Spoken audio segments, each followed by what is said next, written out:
Hello, my darlings, and welcome back to my channel. For those of you that are new here, my name is Miranda, and I am the Enchantress of Avalon. So today's video is going to be a bit of a fun one. I decided that I would analyze a specific sequence of an episode of the show Once Upon a Time, which is a show that I've loved for many years now, because I wanted to analyze it from a fairy perspective. Because of course I did. That's what I do here. So I do also want to just brief note, a shout out to my husband on this video after Valentine's Day. I want to show you guys. He got me this really gorgeous emerald ring and I just love it. And I love you, Andrew. Wanted to say that. But now let's just get into the story. So I was recently rewatching Once Upon a Time, the first season. This is my Blu-ray set of it because I do still love physical media, so I have the Blu-rays. And I was rewatching an episode that featured Prince Charming, going to get this water to restore the true love of King Midas's daughter. He had been accidentally turned to gold. And there was a lake that was able to restore him to famous, lake that can heal anything. But it's guarded by a fearsome monster. When he gets to the lake, he meets this really beautiful fairy woman, this lake maiden who just rises from the water. And the whole look of this character is gorgeous. Especially love when she turns into Snow White, because that's who he's actually in love with. And I mean, I love this whole look. And it's giving very Arthurian Lady of the Lake energy, but it's also giving a darker energy. And most in the fandom just call her like the Lake Siren, and I do consider her a Lake Siren, but she's super, super intriguing because, like I said, the first thought is, okay, this is very Lady of the Lake-esque, but later on in the series, it is referenced that Lancelot was raised by the Lady of the Lake, and she is his mother, and she's a positive figure, so not the same. So the other thing that I thought of immediately upon seeing her rising from the lake was the story of the Rusalka or Rusalki. One is plural, one is singular. I believe Rusalka is singular and Rusalki is plural. They are Russian or Slavic lake maidens, and they're much darker than your traditional Welsh Gareth Noon and Arthurian lake lady type of fae. And what the Rusalka does is she will lure a man into the water and drown him, but she is testing him. Basically, they lure married men usually, or men in relationships, and test them, because the Rusalka actually appear completely naked when they come out of the lake. So they are enticing the men with the beauty of their bodies. And if you can't, fight the attraction, then she will pull you under, kiss you, and drown you, which plays into all sorts of other siren and mermaid, dark mermaids, and that we see the world over. Because when we think of water fae, there is, of course, the positive water fae, the healing and granting emotional fulfillment and wisdom, fertility, sexuality, all that great stuff. But just as much as that's true, there's the darker side of water, the dangerous, treacherous side. And there are water fae that show that as well.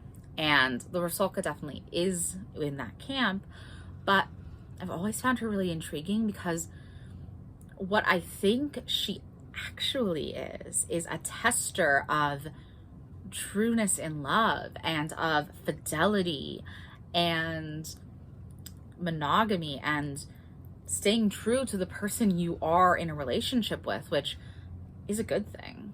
So, in some ways, she's almost protecting the wives, because if your husband is true to you and doesn't go for his or her advances and just goes along his merry way, he's free. She won't hurt him. But if he's unfaithful in love, then he gets just desserts. It's very similar to Morgan Le Fay's Val Saint Retour. She was testing the knights. And if the knights were unfaithful in love, they got trapped in the Val Saint Retour. If they were faithful, then they weren't really in much danger at all. So, I want to get a little deeper into the actual sequence that happens. Charming gets into the lake area, and she comes out of the lake and she starts propositioning him, and he's not interested. And so she washes water over herself and appears as Snow White, because she can read what's in his heart, and says, well, you're interested in me now? And he rejects her because you aren't her. But he does kiss her. Like, he's still very attracted to her because she looks like the woman he's in love with.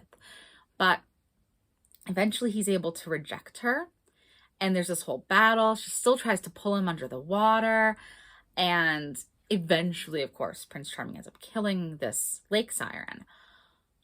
But this seducing, destroying energy of her was also what's protecting this water. He gets the water, but it does come up later when Charming's own mother is dying of an accidental wound.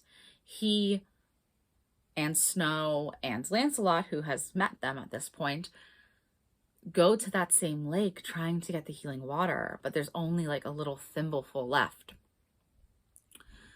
Because when he killed the Lake Siren, he killed the lake, because she is the embodiment of this lake. She is both the mother and nurturer of the lake and the destroyer, the tomb. She is both. And this comes into so much in comparative mythology and folklore, where we have this womb and tomb dichotomy.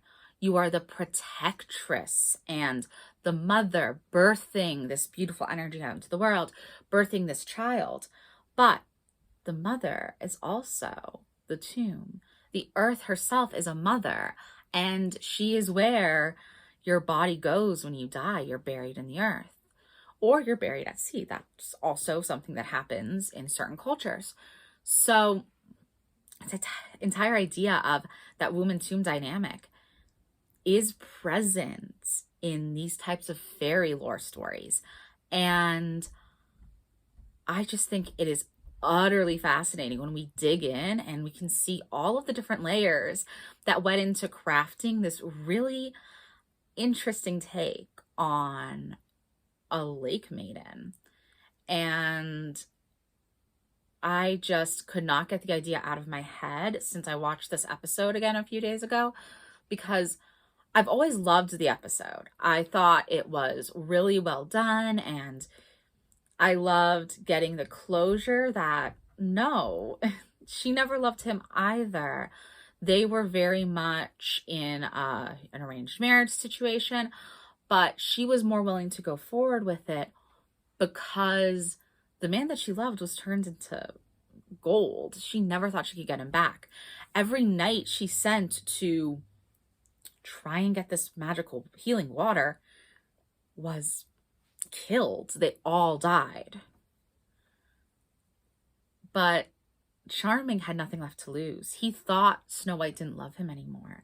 So he's so willing to go into this super dangerous situation in hopes of helping his former fiance find real love, because he's like, both of us shouldn't be miserable. If I could help you find love, at least that makes it worth it. Even if I do die, I have nothing left to lose. If I die, my suffering's over. And if I succeed, your suffering is over. And it shows just a really great aspect of his character. It really develops the Snow White Prince Charming character a lot more than he's ever given in any of the different interpretations you see other than this.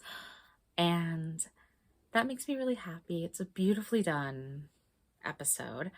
And I just loved being able to pick apart all of this fairy lore contained within this episode, and specifically just this one sequence. It's not a very long scene even, but it is profound. And you know me, I love a good story of a tester of knights, the fairy woman as an initiator, a tester, someone that you have to go up against, be challenged by, and succeed to prove your worth. He was able to prove his worth. He had never thought of himself as an actual prince or an actual knight because he was raised a shepherd. But this was a self-actualizing moment for him. This success is what led to him continuing to pursue Snow and saying, no, I love you, and I think you really do love me too. And it warms my heart to have the infusion of real fairy lore running through. And I could pick out other instances in the show that happens, but this is one of my favorites.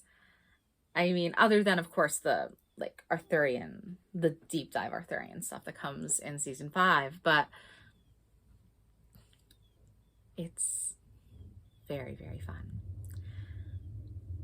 What else do I have to say? Okay, yeah, no, I definitely put all of those things out there, the bullet points that I had written down. But yeah, if you're not a fan of Once Upon a Time, I suggest checking it out. If you like fairy tales, fairy lore, legends, mythology, folklore of all sorts, it ties together so much in a really interesting mishmash. I will warn, the CGI effects for a lot of it are really poor, but if you can kind of laugh off poor CGI, it's a really fun show, really great. Love the acting, love the cast, and I love even the behind the scenes stuff. I mean, Ginnifer Goodwin, who plays Snow White, and Matt Dallas, who plays Prince Charming, fell in love and got married in real life. And that just makes my hopeless romantic heart flutter to have that kind of story and a backbone for this sort of show. It's always very fun. I do hope you have enjoyed my little analysis of the Lake Siren from Once Upon a Time. If you did like this video, please do like, comment, subscribe, and check out my blog, whiteroseofavalon.life, for even more content. And just a reminder, I did update how all of my tarot reading services work. If you are considering getting a tarot reading from me, please go ahead and click that button and order one. I would be so delighted. So I hope you have a wonderful rest of your week, everyone.